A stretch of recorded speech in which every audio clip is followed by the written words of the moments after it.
이곳을 주목하소서. 주를 향한 노래가 꺼지지 않으니 하늘을 열고 보소서. 이곳에 임재하소서. 주님을 기다립니다.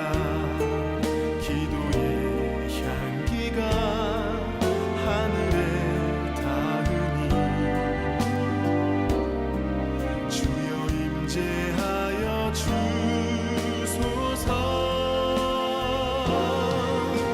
이곳에 오셔서 이곳에 앉으소서. 할렐루야. 부활주일 한가족 세대통합 예배에 나오신 성도 여러분, 주님의 이름으로 환영합니다. 우리 옆 사람 보고 한번 인사해 볼까요? 주님이 부활하셨습니다. 주님이 부활하셨습니다. 아멘. 우리 한 번 더 고백합시다. 주님이 부활하심으로 우리에게 생명이 주어졌습니다. 주님이 부활하심으로 우리에게 생명이 주어졌다. 아멘. 오늘도 부활하신 구주님 함께 예배하며 나아가길 소망합니다. 우리 이 시간 사도신경 고백함으로 우리 예배 하나님께 올려드리도록 하겠습니다. 전능하사 천지를 만드신 하나님 아버지를 내가 믿사오며 그 외아들 우리 주 예수 그리스도를 믿사오니 이는 성령으로 잉태하사 동정녀 마리아에게 나시고 본디오 빌라도에게 고난을 받으사 십자가에 못 박혀 죽으시고 장사한 지 사흘 만에 죽은 자 가운데서 다시 살아나시며 하늘에 오르사 전능하신 하나님 우편에 앉아 계시다가 죄로서 산자와 죽은 자를 심판하러 오시리라.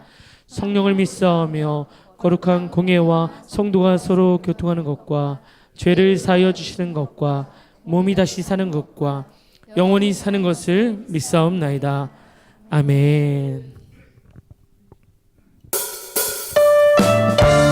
부활하신 분들이 찬양하며 나아갑시다. 할렐루야. 할렐루야. 살아계신 주 죽음이 이기시고 무덤에서 일어나 살아계신 주님 영원히 계시네.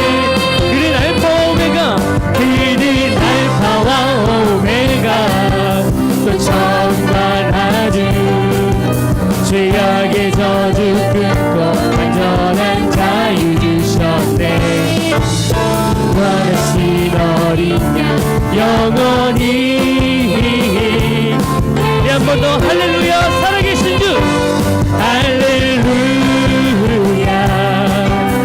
살아계신 주 죽음이 이기시고 무덤에서 일어나 살아계신 주님 영원히 우리와 함께 계시네.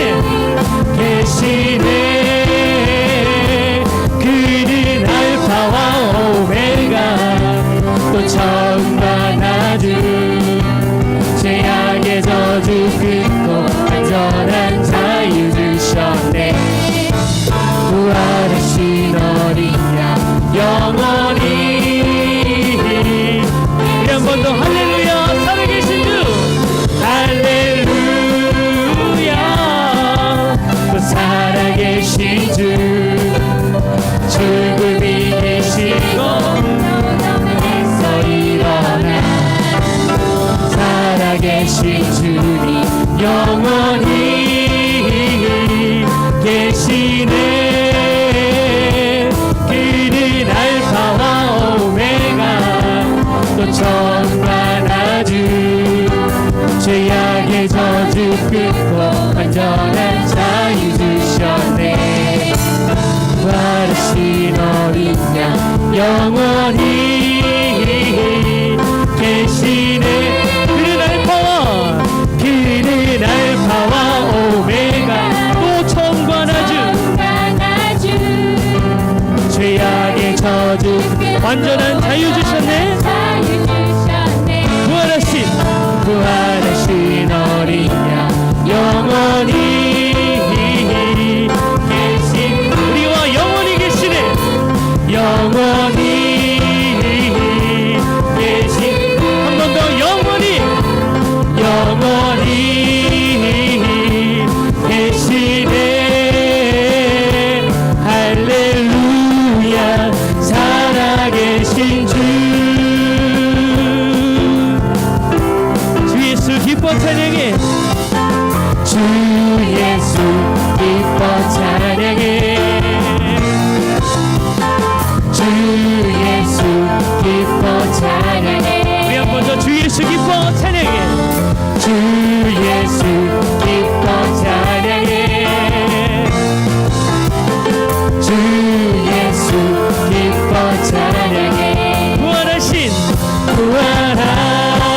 부활하신 우리 주님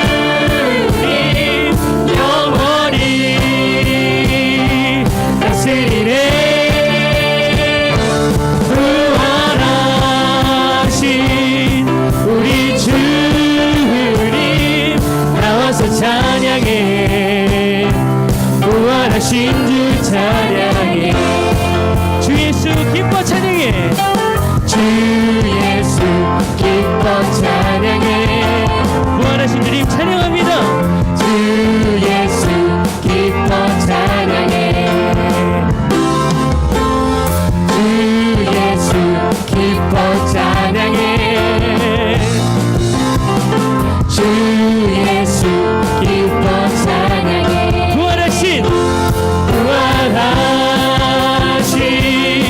우리 주님 영원히 다스리네. 부활하신 우리 주님 나와서 찬양해. 부활하신 주 찬양해. 부활하신 우리 주님 영원히 다스리네. 부활하신 우리 주님 나와서 찬양해. 부활하신 주 찬양. 한 번 더 부활하신 우리 주님 영원히 다스리네. 부활하신 우리 주님 나와서 찬양해. 나와서 찬양해. 나와서 찬양해. 나와서 이 마지막으로 나와서 찬양해. 부활하신 주 찬양해. 할렐루야. 부활하셔서 우리의 삶 가운데에 역사하시고 다스리시고 주관하시는 그 하나님께 영광의 박수 올려드리겠습니다. 할렐루야.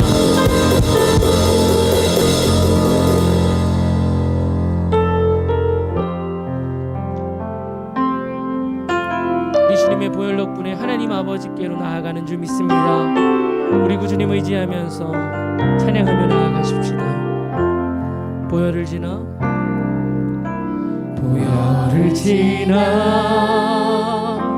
하나님 품으로 보혈을 지나 아버지 품으로 보혈을 지나 하나님 품으로 한 걸음씩 나아가네. 우리 그 주님 한 번 더 의지하며 나아갑시다. 보혈을 지나 하나님 품으로 보혈을 지나 아버지 품으로 보혈을 지나 하나님 품으로 한 걸음씩 나아가네. 존귀한 주 보혈이 내 영을 새롭게 하시네. 존귀한 주 보혈이 내 영을 새롭게 하시네. 한 번 더 보혈을 지나 하나님 품으로 보혈을 지나 하나님 품으로 보혈을 지나 아버지 품으로 보혈을 지나 하나님 품으로 한 걸음씩 나가네. 존귀한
깨끗게 하시는 주시니 그의 피 우리를 눈보다 더히 한 번 더 그 주님 의지하며 나아갑니다. 예수는 우리를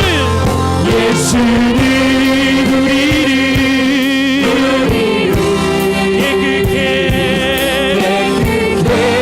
하시는 주시니 그의 피 우리를 눈보다 너에게 간절한 기도로 고백하며 나아갑니다. 예수는 우리를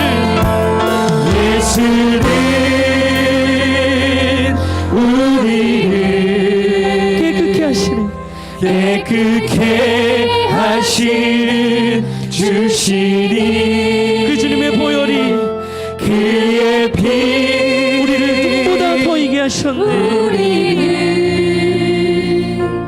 눈보다 더이게 우리 한 번 더 고백합니다.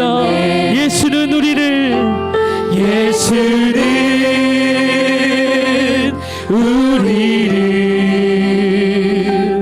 깨끗게 하시는 주시니 그 주님의 보혈로 말미암아 그의 피 우리가 눈보다 더이게 되었음을 고백합니다. 눈보다 더이게 우리 마지막으로 고백합시다. 예수는 우리를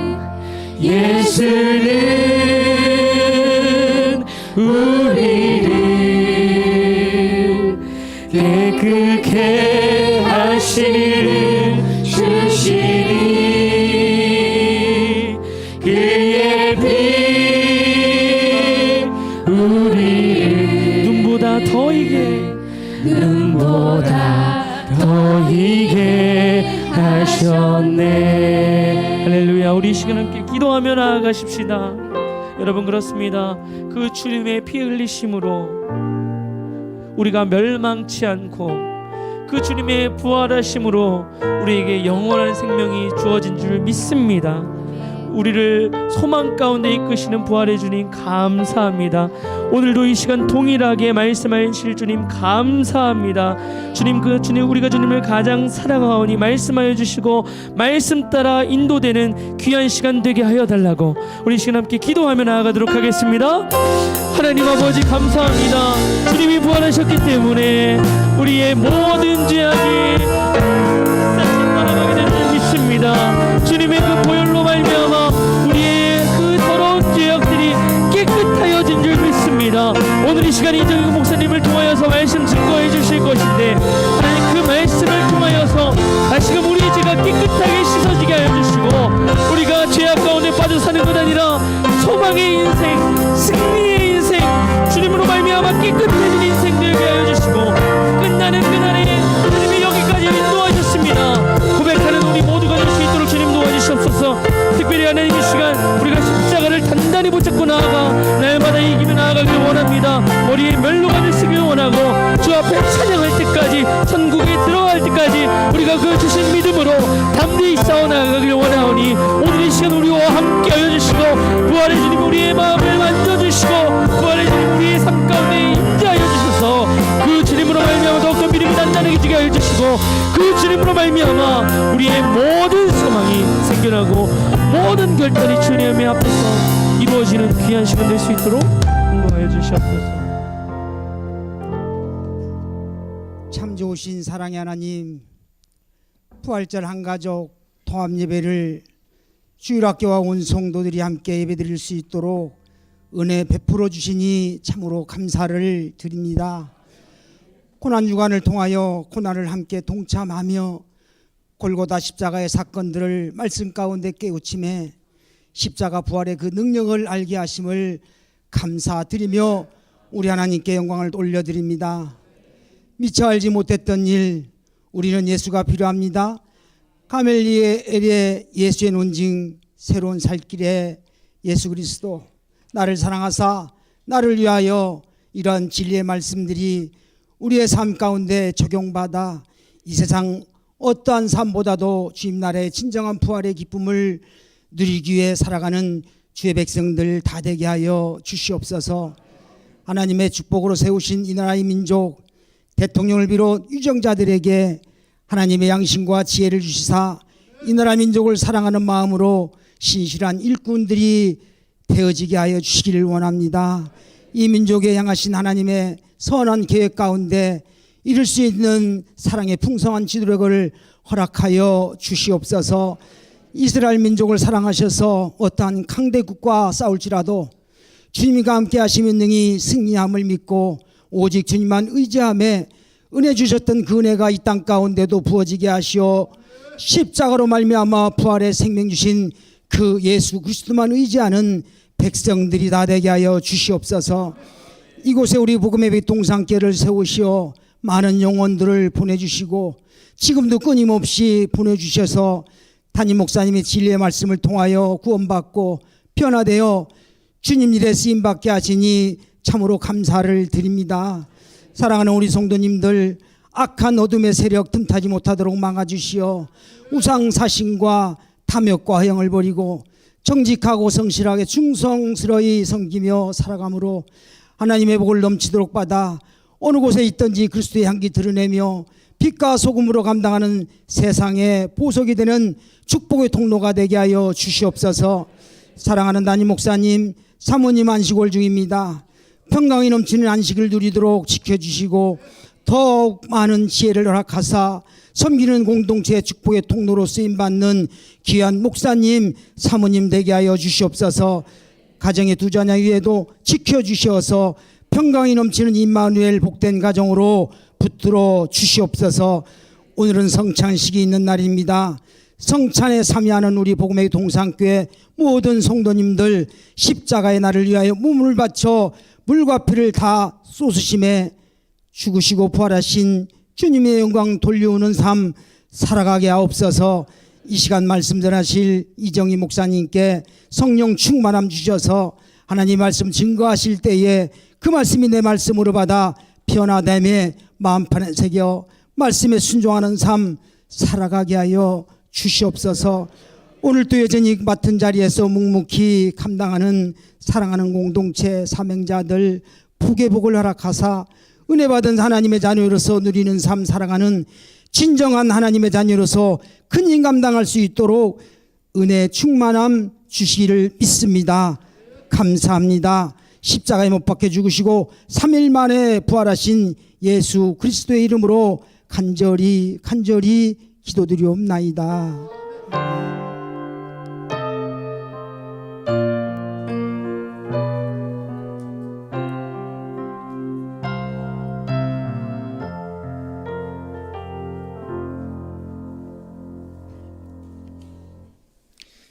이 시간에 먼저 성찬식 거행하겠습니다.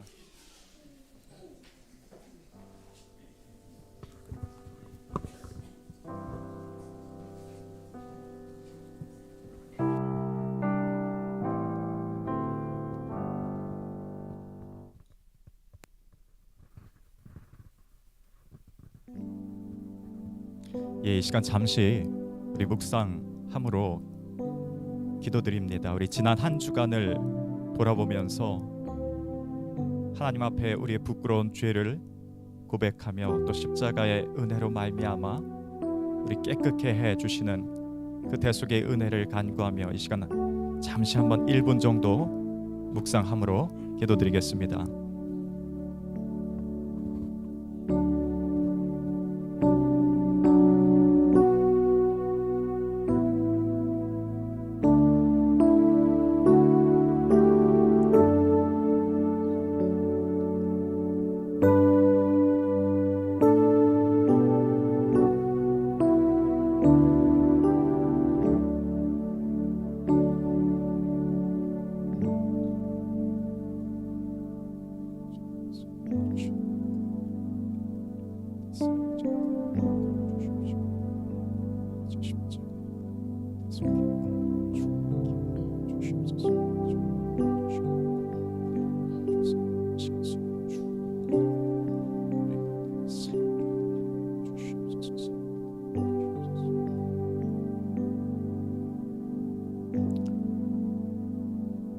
우리 성찬에 참여하실 우리 세례 받으신 우리 입교인들 자리에서 한번 일어서 주시기 바랍니다.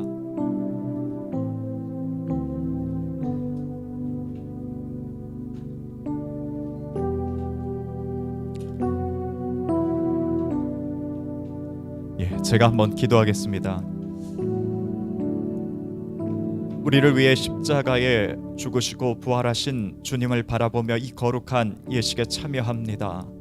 주님께서 떡을 가지사 축복하시고 떼어 제자들에게 주시며 받아서 먹으라, 이것은 내 몸이니라 하셨습니다.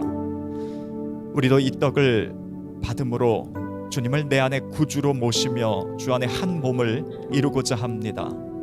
이 성찬 가운데 주님 함께하여 주옵시고 복음의 능력으로 새롭게 하여 주시옵소서. 예수님의 이름으로 기도드리옵나이다. 아멘.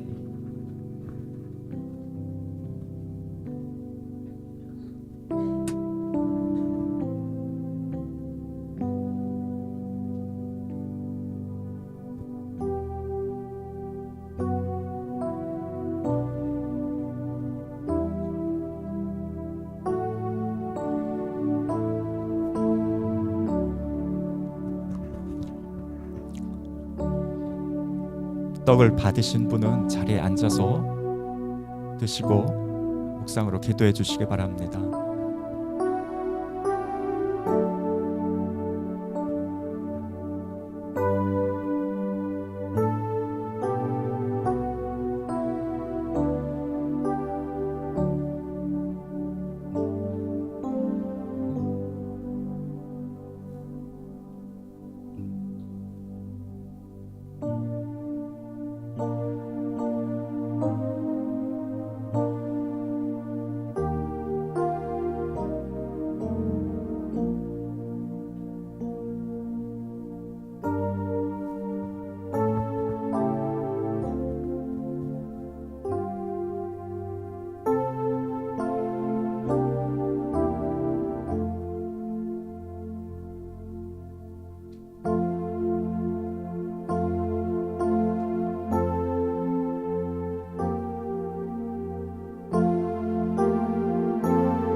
예, 혹시 떡을 받지 못하신 분들 계시면 손을 들어 표해 주시면 감사하겠습니다.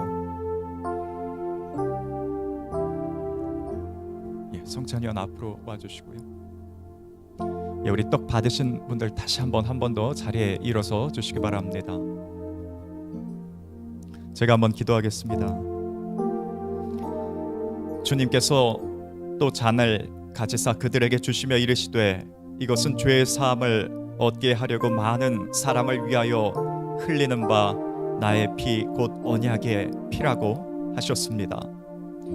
이 시간 십자가의 보혈로 우리의 모든 죄를 씻어주심 같이 보혈의 능력으로 우리의 모든 약한 것을 고쳐주시고 낫게 하시고 새롭게 하여 주시옵소서. 우리의 삶에 주님의 능력의 손길을 간절히 구하오니 이 시간 성찬에 참여할 때 넘치는 은혜로 우리에게 덧입혀 주시옵소서. 예수님의 이름으로 기도드리옵나이다. 아멘.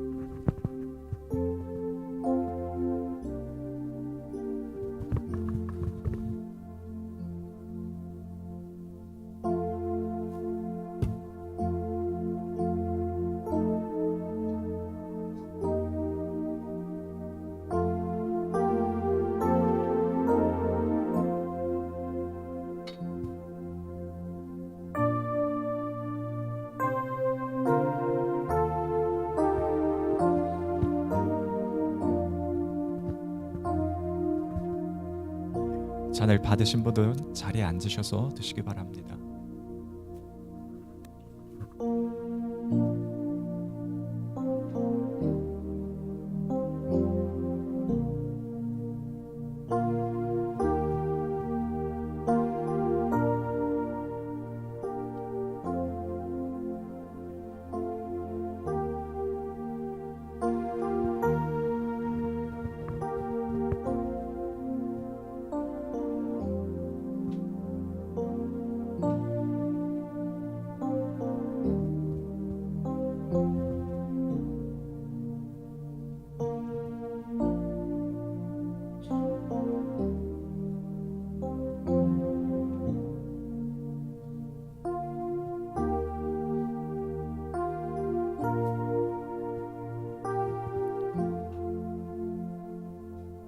예수님의 십자가의 은혜를 우리가 묵상하면서 계속해서 하나님 앞에 나아가시기 바랍니다.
아버지 하나님, 올 한 해 가운데서도 우리에게 특별한 은혜를 베풀어 주시고 또 우리 이 상반기까지도 하나님 은혜 가운데에 올 수 있음을 주 앞에 고백합니다.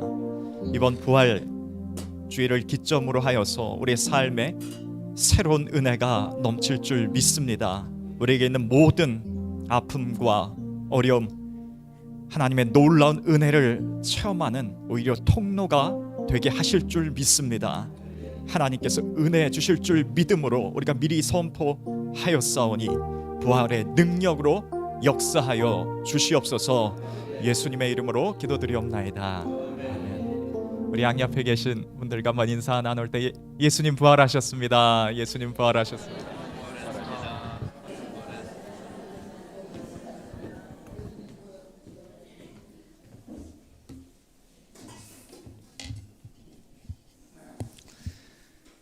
오늘 하나님의 말씀은 두 곳인데요.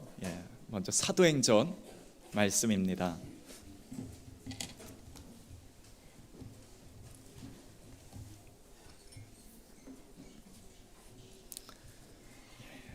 사도행전 2장 23절에서 24절까지의 말씀.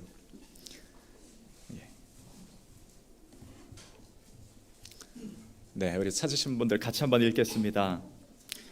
그가 하나님께서 정하신 뜻과 미리 아신 바 내준 바 되었거늘 너희가 법 없는 자들의 손을 빌려 못 박아 죽였으나 하나님께서 그를 사망의 고통에서 풀어 살리셨으니 이는 그가 사망에 매여 있을 수 없었음이라. 우리 열왕기상 18장입니다. 같이 읽겠습니다. 엘리야가 아합에게 이르되 올라가서 먹고 마시소서. 큰 비 소리가 있나이다. 아합이 먹고 마시러 올라가니라.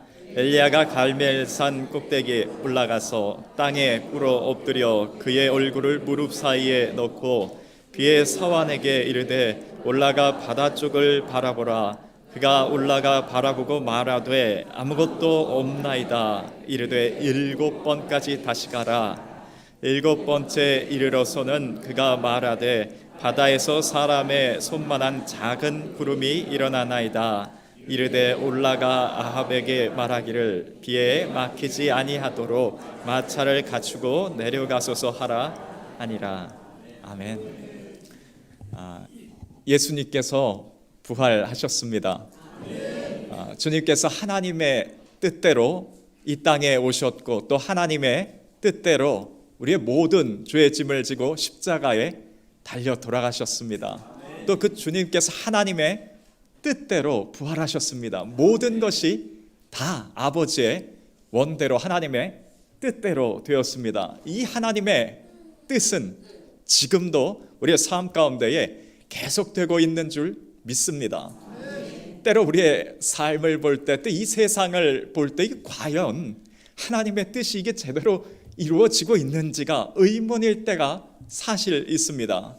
아니 하나님의 뜻대로 되어지고 있다면 왜 내 삶은 아직까지도 고난 주간과 같은지, 어째 이 세상을 볼 때에는 하나님의 공의가 사라진 것 같은지, 마치 우리가 두 번째 읽었던 이 본문 말씀처럼 엘리야의 시대처럼 뭔가 암울하게 느껴질 때가 있습니다. 요즘에 어떤 기사에 매스컴에 나오는 기사들을 보면 더더욱 우리 마음이 그렇습니다. 모든 것이 다 위기라고 합니다. 개인의 위기, 가정의 위기, 기업의 위기, 나라의 위기, 한국교회의 위기, 다 위기라는 말뿐입니다.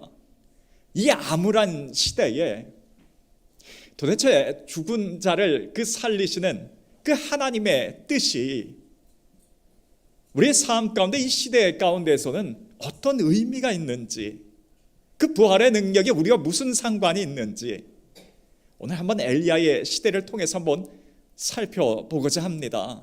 하나님께서 뜻하시면 주님만 부활할 것이 아니라 우리의 삶과 우리의 가정과 우리의 하는 일과 기업과 직장과 우리의 모든 것들이 다시 소생케 되어지고 회복될 줄 믿습니다. 그리고 이 시간 우리가 한번 확인해 보고자 합니다. 영화나 드라마에 보면 복선이라는 요소가 있습니다. 어떤 한 장면을 보여주고 나서 그 앞으로 되어질 그 일들을 암시하는 내용입니다. 예를 들어서요, 한 단란한 가족의 아침 식사를 하는 그런 장면이 나옵니다.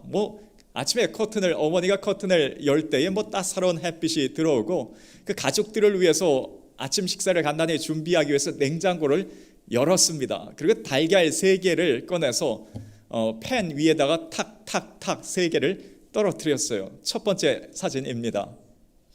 저렇게 마치 웃는 얼굴처럼 저 화면이 클로즈업 됩니다. 그리고 나서 가족들이 식사를 하고 다 각각 산터로 떠났는데 이후에 남편으로부터 연락이 오기를 그토록 오랫동안 기다렸던 승진이 이번에 되었다는 연락을 받습니다. 저 앞에 있었던 그 달걀, 그 사진이 하나의 복선으로 사용된 것입니다. 근데 저 복선이 반대의 의미를 줄 수도 있습니다. 동일하게 어머니가 계란 3개를 꺼내려고 첫 번째 것을 딱 꺼냈는데 두 번째 사진입니다. 떨어뜨려서 깨졌어요.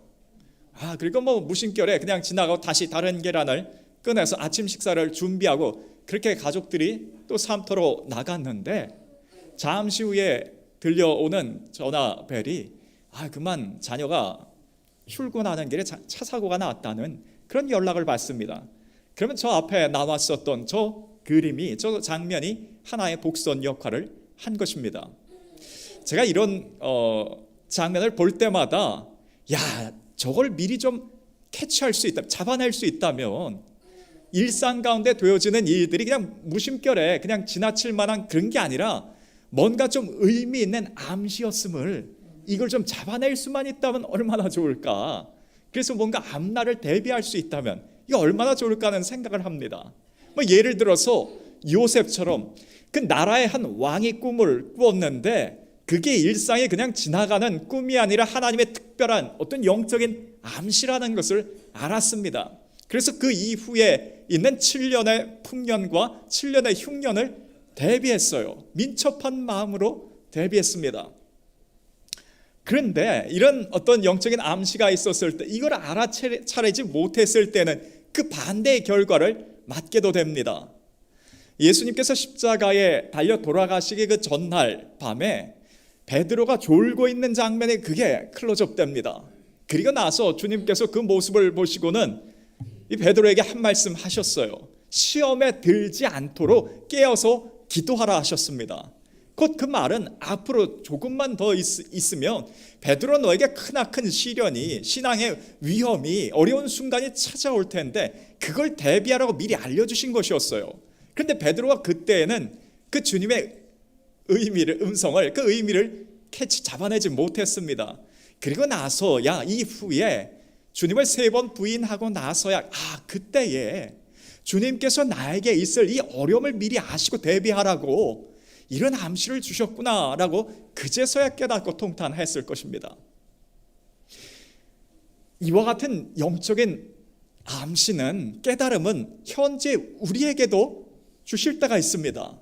우리가 말씀을 읽는 가운데에, 또 말씀을 듣는 가운데에, 또 우리가 하나님의 말씀을 큐티 묵상하는 가운데에, 또 신앙서적을 읽거나 또 믿음의 교제를 하는 가운데 어떤 영적인 깨달음들이 올 때가 있습니다. 이거 왜 주시는가? 앞에 있을 그 사랑하는 자녀들에게 그 앞에 있을 어려움을 미리 대비하라고 주시는 알림입니다. 그리고 또 하나 이러한 하나님의 깨달음을 미리 얻게 되면서요, 우리의 삶 가운데 모든 것이 되어지는 것이 다 하나님의 뜻대로 되고 있구나라는 것을 그제서야 안심하게 됩니다. 이런 하나님의 영적인 암시를 우리가 미리 깨닫는다면 어떤 그 7년의 흉년이 있을 때에 혹은 갑자기 주님께서 잡혀가시는 그런 상황에 처할지라도 낙심하지 않습니다. 좌절하지 않아요. 모든 것이 하나님의 뜻대로 되고 있음을 확신하기 때문입니다. 그런데 우리 삶에 우리가 좀 영적으로 무뎌져 있을 때가 있습니다. 우리가 너무 일상에만 몰두하고 있는 가운데에 하나님이 주시는 그 사인을 놓칠 때가 있어요. 그리고 시간이 나서 그 이후에야 이것이 이러한 의미였구나라는 것을 나중에야 비로소 깨닫게 됩니다. 오늘 우리가 너무나 잘 알고 있는 엘리야에 대한, 우리 어린 친구들도 잘 알만한 내용입니다. 엘리야에 관한 이야기입니다. 우리가 너무나 잘 알고 있는 이 엘리야에 관한 이야기에서도 그 숨겨진 하나님의 복선이 있었어요. 우리가 놓치고 있는 암시가 있었습니다. 그러면 이 시간 한번 살펴볼 텐데요, 하나님께서 그 사랑하는 자녀 엘리야에게 너의 앞에 있을 그 어려움에 대해서 미리 알려주시고자 하나의 암시를 주셨습니다. 그리고 너의 앞으로 되어질 일들이 그 모든 것이 결국은 다 하나님의 뜻 가운데 있다는 것을 알려주길 원했어요. 그런데 엘리야가 처음에 그것을 알아차리지 못했습니다. 그리고 나서 그가 했던 반응이, 이 세상 가운데에 하나님의 뜻대로 되는 것은 어떻게 이렇게 하나도 없냐고 좌절하고 낙심했습니다. 당시에 엘리야가 그 처했던 상황이 굉장히 힘들었습니다. 그 당시에 이스라엘 나라가 반으로 나뉘어서 북쪽과 남쪽으로 나뉘었는데 계속해서 그 나라가 기울어져 가고 있었습니다. 북쪽에서는 단 한 번도 하나님을 섬기는 선한 왕이 일어난 적이 없었고요, 남쪽은 근근히 믿음의 왕들이 나타나면서 그 나라가 조금 그래도 유지되는 상황이었습니다. 엘리야는 북쪽 이스라엘에서 활약하고 있었는데 그 당시에 아합이라는 이스라엘의 최악의 왕이 등극했습니다. 그의 아내 이세벨 역시도 하나님과 상관이 없는 여인이었어요. 그렇게 하나님과 멀어진 그 왕과 백성으로 인해서 나라는 계속해서 무너져 가고 있었습니다. 보통 이런 시대에 살다 보면 이게 아무리 믿음이 대단한 그 사람이라 할지라도 위축되기 마련이고 그 상황에 좀 순응하기 마련인데, 엘리야는 좀 결이 다른 사람이었습니다. 그 어떤 누구 앞에서도 이게 하나님의 일이라고, 하나님의 말씀이라고 한다면 아합 앞에서도 당당히 말씀을 전할 수 있는, 할 말을 다하는 배짱 있는 사람이었어요. 보통은 우리가 교회 안에서도 그럴 텐데, 회사 안에서나 교회 안에서나 공동체 안에서 누가 나를 싫어하고 좀 대항하는 그런 껄끄러운 관계가 한 분이라도 있다면 참 마음이 힘들어집니다. 그런데 엘리야에게서는 850명이라는 사람이 자신과 대립하고 있었고, 그 대립하는 정도가 아니라 한 나라의 왕이, 아합과 이세벨이 나를 죽이고자 하는 그런 상황에 처해 있습니다. 그럼 그럴 때면 보통 좀 위축되기 마련일 텐데요, 엘리야는 그렇지 않았습니다. 이게 옳다라고, 하나님 뜻이다라고 했을 때는 이게 거칠 것이 없는, 물불을 가리지 않는 사람이었어요. 마치 나이성 목사님의 전성기 시절을 보는 것과 같은데요. 네, 정말 지금은 정말 많이 부드러워지셨습니다. 제가 나 목사님과 2002년도부터 벌써 20년 넘게 알고 지내왔고요. 참 어려운 선배 목사님이셨는데, 요즘에 정말 뵐 때마다 많이 달라지신 것을 제가 느끼게 됩니다. 엘리야가 그와 같았어요. 정말 하나님의 뜻이고 하나님의 말씀이라고 한다면 거칠 것이 없는 그런 하나님의 선지자였습니다. 이 엘리야가 결국은 갈멜산에서 850명의 아합과 바알과 아세라 선지자들을 다 모아놓은 그 상태에서 불을 내렸고, 그들을 그 한날에 850명을 다 멸하게 됩니다. 그랬더니 우상 숭배자의 이 자신의 그 정치적인 그 배경이 되었던 이세벨이 자신의 그 배경이 되었던 850명이 한꺼번에 사라지자 극대노했습니다. 그러면서 하는 말이 2절입니다. 우리 같이 한번 읽겠습니다. 이세벨이 사신을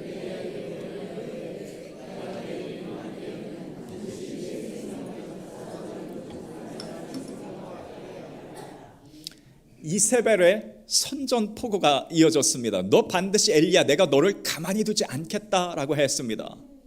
그때 엘리야가 그 말을 듣고 반응하기를 죽는 것은 내가 아니라 이세벨 당신이 될 거라고 당당히 그렇게 이야기하지 않고 그가 상당히 의외의 반응을 보였는데요. 그 이후에 3절과 4절입니다. 그가 이 형편을 보고 일어나 자기의 생명을 위해 도망하여 광야로 들어가 하룻길쯤 가서 한 로뎀 나무 아래에 앉아서 자기가 죽기를 원하여 이르되 여호와여 넉넉하오니 지금 내 생명을 거두가시옵소서. 나는 내 조상들보다 낫지 못하니이다 라는 의외의 고백을 했습니다. 여러분, 이게 참 이해가 될 것 같으면서도 사실 좀 이해가 안 되는 장면 가운데 하나입니다. 엘리야는 애초에 굴 속에 숨어 지내는, 죽음이 무서워서 두려워서 숨어 지내는 사람이 아니었어요. 한 나라의 왕 앞에서도 자신의 할 말을 다 할 수 있는 그런 사람이었습니다. 그 850명이 모여있는 그 상황 속에서는 성경에 보면 그 바알과 아세라 선지자들 앞에서 그들을 조롱했다고 그랬어요. 야, 너희들의 신들이 지금 잠을 자나 보다. 그러니까 더 한번 시끄럽게 한번 기도해봐라. 그들을 조롱했던 사람이 엘리야였습니다. 만약 이세벨의 그 선전포고가 그게 지금 두려워서 저런 표현을, 저런 상황이라면 그 이전에 있었던 850명과 담대하게 대결하고 있는 엘리야의 모습이 그게 이해가 안 됩니다. 아마 그게 이세벨이 그런 말이 두려웠더라면 갈멜산에 나타나지도 않았을 거예요. 엘리야는 누군가 나에게 어떤 그런 대적하는 상황 가운데 그걸 부담스러워하는 그런 사람이 아닙니다. 아니, 그럼 도대체 무엇 때문에 엘리야가 지금 이와 같은 고백을 할까라는 것입니다. 요즘 그 코로나 이후의 그 상황 가운데에 주일 성수라는 그 개념이 좀 사실 약화된 것이 그게 사실입니다. 아마 젊은 층일수록 또 청년층일수록 어린 세대일수록 더더욱 그런 현상이 좀 짙어지고 있다고 하는데요. 한번 이런 상상을, 한번 재밌는 상상을 한번 해봅니다. 주일 낮 시간에 저 명동에서 모인 모든 사람들에게 10만 원씩 백화점 상품권을 나눠준다고 한다면 혹시 가실 분 계십니까? 예, 그럴 줄 알았습니다. 10만 원에는 반응이 없으실 것 같았어요. 그 혹시 100만 원이라면 어떠십니까? 대신 부활주일 예배를 포기하고 가셔야 됩니다. 포기하고 거기 가면 다 준다는 거예요. 끝으로 한 번만 더요. 혹시 1000만 원이라면 장로님 교회 버스를 대절할까요? 이 1000만 원이라는 말에 우리 청년 2명이 마음이 흔들려 움직였습니다. 그래서 이 수원에서 명동으로 가는 버스를 타고 지금 가는 중이에요. 근데 가는 중인데 마음이 왜 이렇게 불안한지요? 이거 분명히 뭔가 하나님의 이 테스트 같기도 하고, 내가 이거 가는 중에 그거 받고 오면 이거 내가 쓰기도 전에 뭔가 사단이 날 것, 큰 일이 날 것 같은 두려움이 계속해서 생기는 거예요. 이게 너무나 커져서 이거 이래서는 안 되겠다 싶었습니다. 그 명동을 가는 길에 방향을 돌이켰어요. 돌이켜서 반대로 수원 가는 방향에 그 버스를 올라타고 앉아 있는데 이 마음이 얼마나 이게 평안이 있고 기쁨이 있고 행복한지요. 하나님께서 나를 얼마나 기뻐하고 좋아하실까. 이 저절로 마음이 흐뭇하면서 오고 있습니다. 그런데 이상하게 자꾸 차가 막히는 거예요. 내가 이거 분명히 하나님 기뻐하시는 일을 했으면 이거 뭔가 좀 길도 확 트이고 막혔던 길도 좀 뚫려야 이게 맞을 상황인데 자꾸 길이 막힙니다. 예배 시간은 다가오고 있는데. 근데 조금 있다가 그 차가 고장이 났어요. 서버렸습니다. 그래서 할 수 없이 버스에서 내려서 택시를 갈아타고 이제 가고 있는데 그만 그 택시가 사고가 났어요. 그러면 여러분 우리 마음 가운데 어떤 생각이 들겠습니까? 우리 실제로 우리의 신앙 가운데 종종 만나게 되는 상황이에요. 분명히 내가 이전에 안 했던 새벽 기도를 나온다든지 믿음의 열심을 보여서 성경을 더 읽는다든지 뭔가를 더 하고 있습니다. 교회에 안 하던 봉사도 할 수 있고요. 그럼 그때에 우리 마음 가운데 자연적으로 드는 것은 야, 내가 이렇게 하고 있는데 이 하나님께서 거기에 응당한 이전과 다른 나에게 은혜를 주시지 않겠는가? 그런 기대감을 갖는 것이 당연합니다. 그런데 뭔가 이전과 달라지기는커녕 오히려 이전보다 더 안 좋아졌어요, 상황이. 그럼 그때에 실망이 됩니다.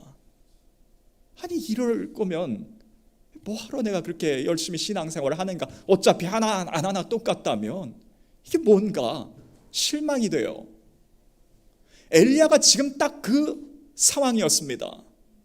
엘리야가 갈멜산에서 그 모든 기적을 일으키고 그 우상 숭배자들을 다 멸했을 때 이제 하나님의 나라가 도래하겠구나, 그 마음으로 그날의 모든 일들을 다 행했습니다. 그런데 하고 나서 결국은 바뀐 것이 아무것도 없어요. 여전히 이제는 다 백성들이 하나님께로 돌아올 줄 알았는데 그렇지도 않습니다. 여전히 그들은 하나님을 떠나 있고 우상 숭배자의 그 대장격인 이세벨은 여전히 기세등등해서 하나님 쪽의 대표자인 나를 지금 압박하고 있는 그 형국이에요. 아니, 이럴 거면 도대체 내가 무엇을 위해서 열심히 신앙생활을 하고 신앙의 행위를 해야 되는가? 하나님 앞에 실망이 된 것입니다. 그가 이 상황 가운데에 이런 고백을 합니다. 10절 말씀입니다. 한번 같이 읽겠습니다. 내가 만군의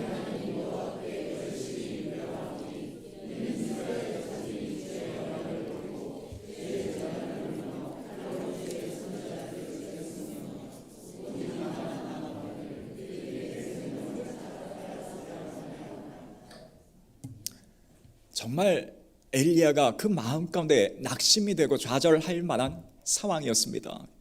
아니, 하나님 그럴 거면 도대체 불은 왜 내리셨습니까? 내가 정말 정신 나간처럼 다른 사람보다 특심과 열심이 있어서 최선을 다했지만 결국 달라진 것이 무엇이 있습니까? 여전히 똑같지 않습니까? 내가 하나님 말씀대로 살고자 그렇게 노력하고 헌신하고 주의 나라를 위해서 최선을 다해봤어도 하나님 늘 똑같아요. 이제 나에게 더 이상 기대하지 마세요. 나도 이제 지쳤습니다. 우리 고백 가운데에도요, 하나님 나 혼자 그렇게 빛과 소금의 역할을 감당한다고 직장에서 사회에서 어디서든 그렇게 해봤자 뭐가 달라집니까? 늘 똑같은 것 같아요. 하나님 여전히 세상은 그냥 악한 사람들 그 뜻대로 그대로 잘 돌아가는 것 같습니다. 아니, 이전에 한국교회가 대단했는지 모르지만 지금은 다 교인이라고 한다면 사람들이 별로 색안경부터 쓰고 봅니다. 우리 교회 하나가 복음의 빛 동산교회가 그렇게 하나님 앞에 세워진다고 해서 얼마나 큰 영향이 있겠어요. 하나님 나도 이제 지쳤습니다. 그게 엘리야의 지금 고백입니다. 엘리야는 거기서 한 걸음 더 나아가서 아유, 하나님 나 이제 그만 됐습니다. 이제 하나님께로나 내가 갔으면 그만입니다. 그 고백까지 나아갔어요. 그때 하나님께서 이 낙심과 좌절 가운데 있는 이 엘리야를 회복시키시는데요, 그에게 먹이고 재우는 것을 40일 동안 반복하십니다. 곧장 찾아가서 야, 네가 하나님의 선지자라는 네가 이게 지금 뭐 하는 거냐고 책망하고 뭐라고 하는 대신에, 야단치는 대신에 먹이고 재우는 것을 그냥 그대로 하셨어요. 혹이라도 우리 주위에 어떤 신앙의 낙심과 또 어떤 좌절 가운데에 신앙의 침체 가운데 빠지신 분 계시면 옆에서 그냥 함께 해주시고 맛있는 거 사주시고 그저 같이 위로해 주시는 그 정도로만 해도 족합니다. 하나님께서 엘리야에게 그와 같이 하셨어요. 40일 동안 그를 먹이고 재우는 것을 반복해서 그가 어느 정도 회복이 되었을 때 그를 하나님의 산 호렙산으로 그를 데려갑니다. 그리고 데려가서 그에게 하나님께서 나타나시는데요, 엘리야는 늘 그랬어요. 하나님, 도대체 이 세상이 하나님의 뜻대로 되어지는 것은 아무것도 없고 지금 아합과 이세벨의 손아귀 안에 있습니다. 하나님 너무나 무력하세요. 어떻게 이 상황 이대로가 바뀌는 것이 아무것도 없습니까? 그때의 하나님의 거기에 대한 대답이었습니다. 하나님께서 그에게 나타나시는데 무력한 하나님이 아니라 급하고 강한 바람처럼 바위를 쪼개고 산을 가르면서 불과 지진 가운데에 엘리야에게 임하셨어요. 엘리야가 그 상황이 얼마나 두려웠던지 자기의 겉옷으로 얼굴을 가리웠다라고 합니다.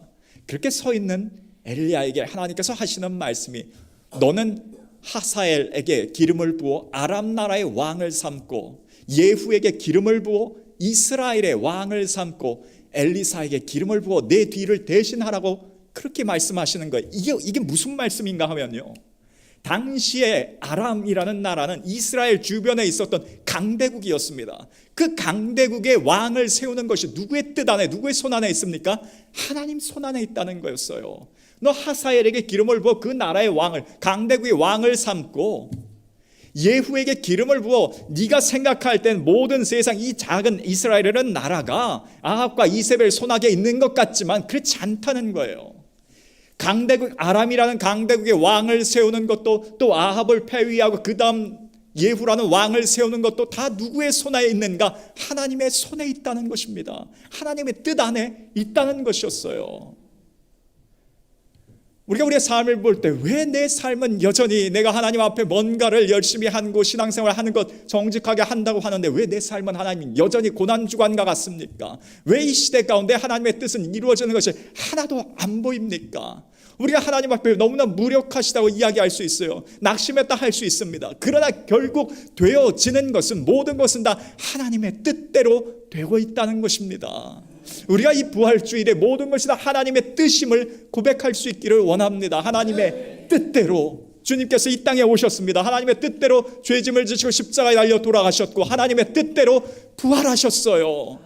하나님의 뜻이면 주님만 부활할 것이 아니라 이 땅에 우리의 모든 속한 것들이, 우리의 삶 가운데 속한 우리의 가정과 사업장과 일과 모든 것들이 다 소생케 되어지고 부활할 것을, 부활의 능력 가운데 힘있게 될 것을 우리가 믿는 것입니다.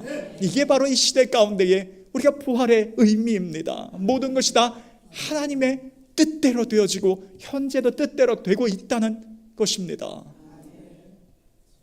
그러면서 하나님께서 이 엘리야에게 한 가지 더 은혜를 주시는데, 그 다음 18절 말씀에 이런 말씀이 있습니다. 같이 읽습니다.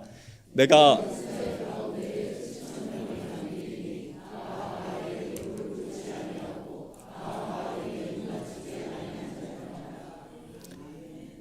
이 말씀이 전해졌을 때에 참 엘리야가 깜짝 놀랐을 것 같습니다.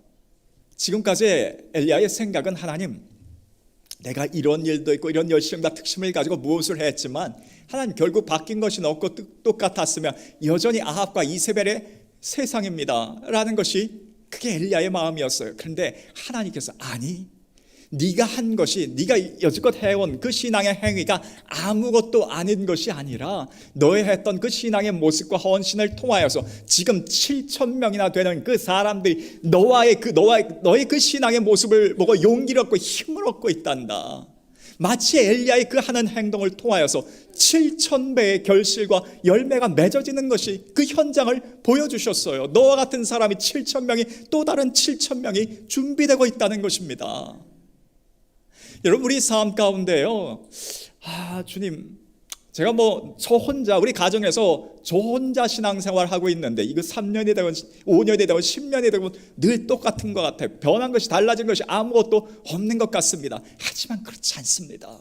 우리 눈에 보이지 못할 뿐이지 우리 하는 그 신앙의 열심과 그 행동을 통하여서 마치 7,000배의 열매와 결실이 맺어지듯 하나님의 뜻 가운데에 하나님의 그 아름다운 열매들이 맺어지고 있다는 것을 기억하시기 바랍니다.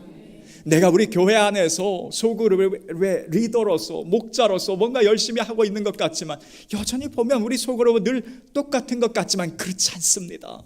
그 가운데에 열매가 맺어지고 있습니다. 우리 회사에서 하나님 나 혼자 신앙생활 이렇게 하고 있는데 보면 늘 똑같아요. 그냥 그 가운데 저도 묻혀 지내고 싶습니다. 하지만 그 가운데 우리의 신앙의 행위를 보였을 때에 그 행동을 통하여서 마치 우리 주위 가운데 7,000인의 7,000배 열매와 결실들이 맺어짐과 같을 것입니다. 하나님의 뜻대로 열매와 결실은 맺어집니다. 엘리야가 이것을 깨닫고 결국 모든 것이 하나님의 뜻대로 되어가고 있구나. 또 하나님의 뜻 가운데에 열매와 결실은 이 땅 가운데 맺어지고 있구나. 이걸 확신하고 나서 그 이후에 남은 그의 모든 사역을 힘있게 잘 감당할 수 있었습니다. 이 이야기 가운데에 하나의 숨겨진 반전이 있었는데요.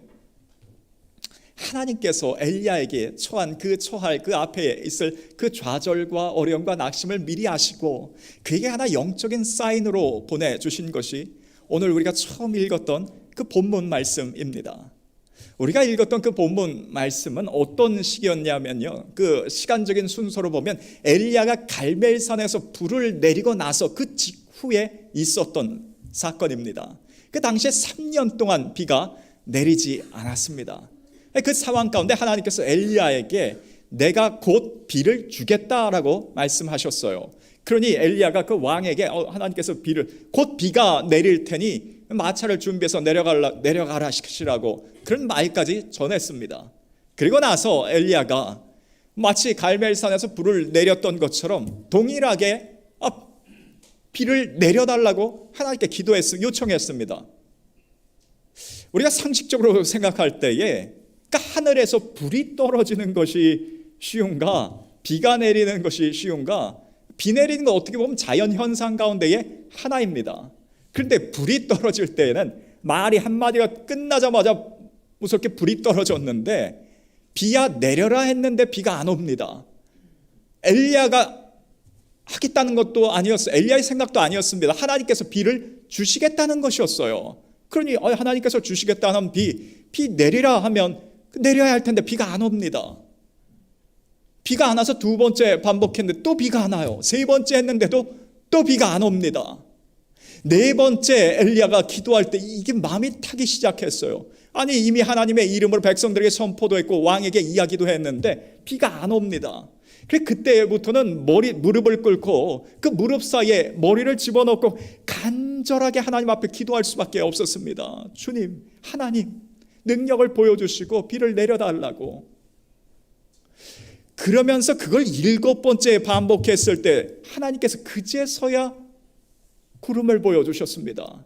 엘리야가 7번 동안 기도할 때 마음속으로 7번째까지 가면서 고백할 수밖에 없었던, 하나님 이전에 불을 내렸던 것도 하나님 보니까 제가 한 게 아니었네요. 하나님 제가 할 수 있는 것이 없습니다. 이번에 비를 내리는 것도 하나님께서 해주시지 않는다면 내가 할 수 있는 것이 아무것도 없습니다. 만약에 이전에 불을 내렸던 것처럼 동일하게 비가 와라 했을 때 엘리야의 말이 끝나자마자 비가 내렸다면 엘리야가 그걸 몰랐을 거예요. 나에게 뭔가 자체적으로 능력이 있다는 줄로 착각했을지 모릅니다. 그런데 그가 7번 동안 반복되는 기도를 하면서 철저하게 고백했던 것은, 하나님 나는 도구에 불과합니다. 하나님의 청지기일 뿐이며 모든 세상 만사의 주관자는 하나님이시고 하나님의 뜻대로 여전히 세상은 되어질 뿐입니다. 나는 아무것도 아닙니다. 그걸 고백할 수밖에 없는 것이 7번째 구름이었습니다. 하나님께서 왜 이것을 엘리야에게 주입시켰는가 하면요, 엘리야가 이후에 상황을 보면서 낙심하고 좌절하면서 그가 했던 말이, 하나님 나는 내 열조들보다 내 조상들보다 낫지를 못합니다. 곧 내가 다윗 같지 않고 모세 같지 않기 때문에 상황이 여전히 이 모양 이 꼴인 거예요. 그러면서 그가 낙심하고 좌절하고 나를 데려가 달라고 했어요. 그런데 엘리야에게 원했던, 어차피 세상은 바뀔 것은 그건 너의 영역이 아니라는 거예요. 너는 내가 하라면 하고 말면 마는 것이지, 그 모든 세상이 바뀌고 그 뜻대로 돌아가는 것은 하나님의 영역, 하나님의 뜻 안에 있다는 것이었습니다. 그걸 알려주시고 가르쳐 주시고자 그 이전에 먼저 그것을 고백하는 기도를 시켰는데, 그때 엘리야가 그것을 놓쳤어요. 그리고 좌절하고 낙심했습니다. 나는 내 조상들보다 낫지 못하니 내 목숨을 거둬와 달라고. 그런데 결국은 하나님의 영역이었어요. 그 부분은 하나님의 뜻에 달려있는 부분이었습니다. 엘리야가 그 이후에 그 7번째 구름의 의미를 바르게 깨달았을 것입니다. 여러분, 우리 삶 가운데에 여전히 동일합니다. 이 내 삶을 보고 또 이 세상을 볼 때에 계속해서 고난 주간만 같은 그런 시간이 혹 이어지고 계십니까? 그러나 항상 변함없이 하나님의 뜻은 변함이 없습니다. 고난 주간의 끝은 마지막 부활주일입니다. 우리가 어떤 그 어려움이 있을지라도 하나님께서 우리를 결국 행복의 그 자리로 우리를 이끌어 주실 것입니다. 모든 것은 하나님의 뜻대로 되어지기 때문입니다. 그리고 그 하나님의 뜻 가운데에 우리 삶의 과정마다 그 아름다운 열매와 결실들이 계속해서 맺어지고 있음을 그걸 바라보시면서 우리 신앙의 길 끝까지 우리 기쁨으로 또 감사함으로 완주하실 수 있기를 바랍니다. 우리 같이 한번 찬양 드린 후에 한번 기도드리겠습니다.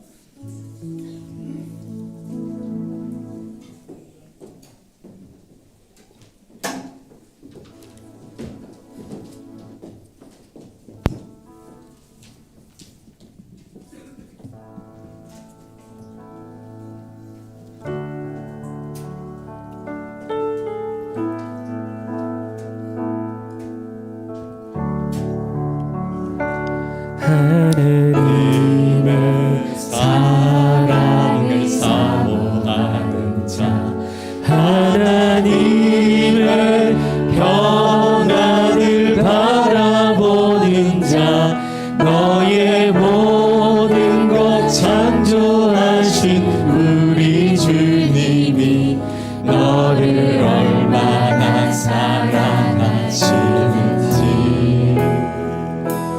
하나님께 찬양과 경배하는 자, 하나님의 선하심을 닮아가는 자, 너의 모든 것 창조하신 우리 주님이 너를 자녀 삼으셨네.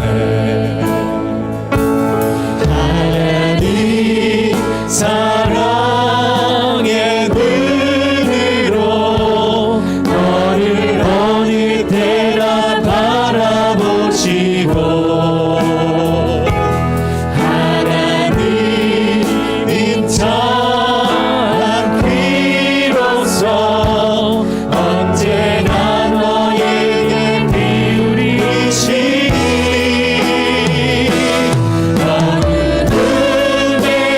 밝은 빛을 비춰주시고 너의 작은 신음에도 응답하시니 너는 어느 곳에 있든지 주를 향하고 주만 바라보지라. 사랑의 눈으로 하나님 사랑의 눈으로 너를 어느 때나 바라보시고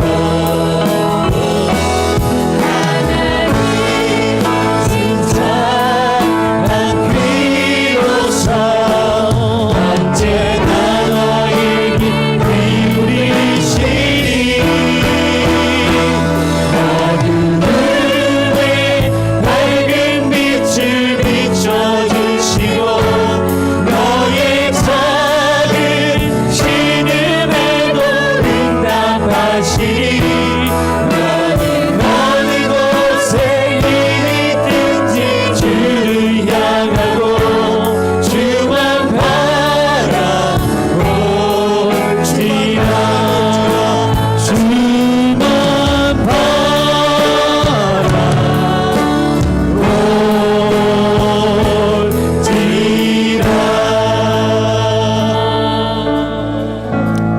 지금도 이 세상 모든 만물을 자신의 뜻대로 운행하시고 이끄시는 그 하나님께서 우리를 자녀 삼아주시고 사랑의 눈으로 우리를 바라보고 계십니다. 이 땅은 창조 때부터 지금까지 모든 것이 하나님의 뜻대로 되어짐을 믿습니다. 우리의 삶 동일할 줄 믿습니다. 하나님 뜻 안에 주님만 부활하신 것이 아니라 이 세상의 모든 우리에게 속한 모든 것이 새롭게 되어지고 회복될 줄 믿습니다. 우리 그 믿음을 가지고 이 시간 기도할 때에 하나님 우리 삶의 현장과 또 우리의 자녀들과 우리의 직장과 사업장 그 가운데에 부활의 주님, 능력의 주님 역사하여 주옵소서. 주님 은혜의 손길 우리 삶의 현장 가운데 우리 너무나 필요합니다. 2000년 전 주님께서 이 땅에 오셔서 그 아무것도 없는 전무한 상황에서도 주님께서 부활의 능력으로 교회를 일으켜 세우셨고 사람들을 살리시고 지금 이 땅 끝까지 이르러 교회와 사람들을 세우셨습니다. 그 부활의 능력으로 우리 가운데에 함께하여 주옵소서. 기도드리겠습니다. 하나님,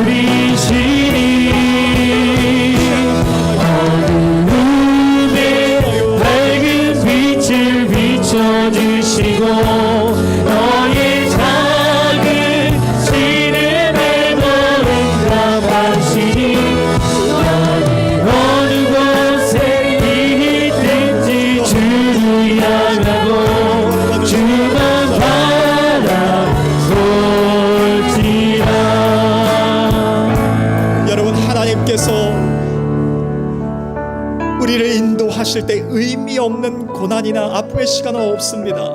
나를 향하신 그 하나님의 뜻이 무엇인지를 깨닫게 하옵시고 하나님 원하시는 것을 내 삶에 이루는 우리의 자녀, 우리 남편과 아내, 우리 가족들 되게 하옵소서. 우리 삶 가운데 있는 그 어려움들을 주 앞에 다시 한번 고백함으로 한 번 더 기도하겠습니다. 거룩하신 아버지 하나님, 우리가 어려운 시간 우리 하나님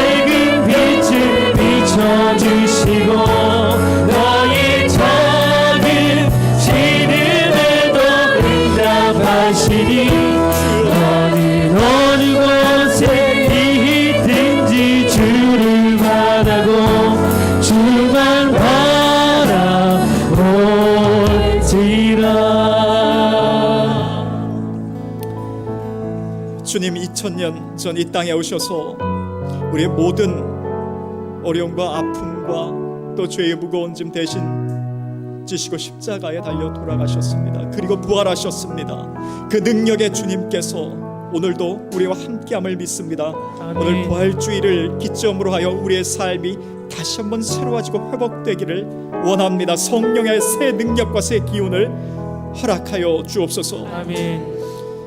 이 시간 부활하신 주님께 영광 올려드리며 또 한 주간의 많은 감사함을 가지고 하나님 앞에 귀한 예물 올려드린 손길이 있습니다. 주님 기억하여 주시옵시고 마음에 담겨진 소원의 제목들, 기도의 제목마다 하나님 믿음으로 가운데에 응답하여 주시옵소서. 하나님의 뜻 가운데에 가장 선한 것으로 응답되어지는 역사가 있게 하옵소서. 또한 우리가 통해서 우리를 통해 드려진 이 예물을 가지고 하나님 나라가 확장되는 데에 또한 귀하게 사용하여 주옵소서. 아멘.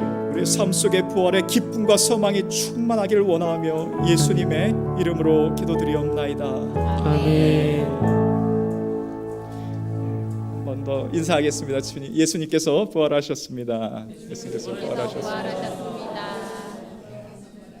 혹시 오늘 처음 나오신 우리 새 가족 있으시면 한번 손들어 표해 주시면 우리 같이 한번 축복하도록 하겠습니다. 예, 우리 같이 한번 서로 축복하면서 찬양 드립니다.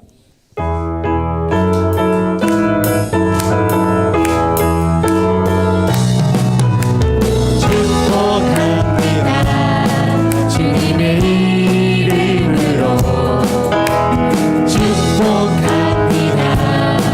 주님의 사랑으로 이곳에 모인 주의 거룩한 자녀에게 주님의 기쁨과 주님의 사랑이 충만하게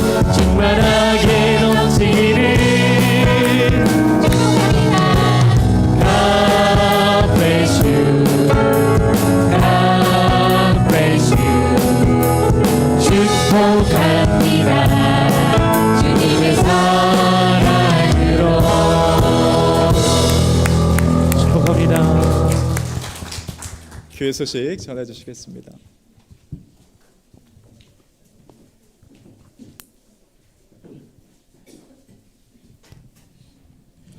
교회 소식 함께 나누겠습니다. 부활의 기쁨으로 평안을 누리는 주일을 맞이하여 참 기쁘고 감사한 날입니다. 부활절 감사헌금은 전교 선교 장학금으로 청소년 대학생에게 전달됩니다. 현장 헌금은 절기헌금 봉투를 사용해 주시고 온라인 헌금은 이름 옆에 부라고 입력해서 드리시면 되겠습니다. 교회를 일으키는 금요영성 집회 매주 금요일 저녁 8시 현장에서 또 온라인 유튜브로 송출합니다. 미리 준비된 마음으로 예배에 동시간적으로 함께해 주시기 바랍니다. 양육 1단계가 진행 중에 있습니다. 돌아오는 주 내적 치유 수양회가 4월 14일, 15일 양 이틀간 있습니다. 온 성도가 후견인과 피후견인을 위해서 성령 충만함으로 주님 앞에 한 걸음 더 나아갈 수 있도록 끝까지 기도해 주시길 바라겠습니다. 회비는 수양회비 포함 45,000원입니다. 담임 목사님 안식월 기간 주일 설교자분들 안내입니다. 일자와 설교자분 성명을 보시고 설교 준비 잘 되실 수 있도록 함께 기도해 주세요. 부활주일 감사로 섬깁니다. 박만석 장로님, 김영순 권사님의 사업장 대원 포장에서 부활주일 감사떡과 간식을 성도의 교제로 준비하셨으니 나가실 때 꼭 받아가시고 또 우리 교회의 꽃 정순덕 권사님께서 감사꽃을 헌화하셨습니다. 이 앞에 있는 감사꽃을 헌화하셨는데요. 섬기신 손길에 감사합니다. 박수. 큰순 맑은샘 4호로가 준비되어 있습니다. 정기구독 문의는 김성경 장로님께 문의해 주시기 바랍니다. 그리고 큰순 맑은샘 정기구독 계좌와 온라인 헌금 계좌는 그 신협인데요. 똑같은 신협인데 계좌 번호는 다릅니다. 꼭 확인해서 드리시면 되겠습니다. 이상 광고 마치겠습니다. 감사합니다. 우리 자리에 다 같이 일어나셔서 찬양 드리겠습니다.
오늘도 우리의 모든 짐을 대신 져주시는 우리 주 예수 그리스도의 은혜와 한이 없는 아버지 하나님의 사랑하심과 성령 하나님의 역사하심이 모든 것이 하나님의 뜻대로임을 믿고 부활의 기쁨과 능력으로 나아가는 모든 교우들과 또 가정과 그 자녀들 위해 이제로부터 영원토록 함께 있을지어다. 아멘.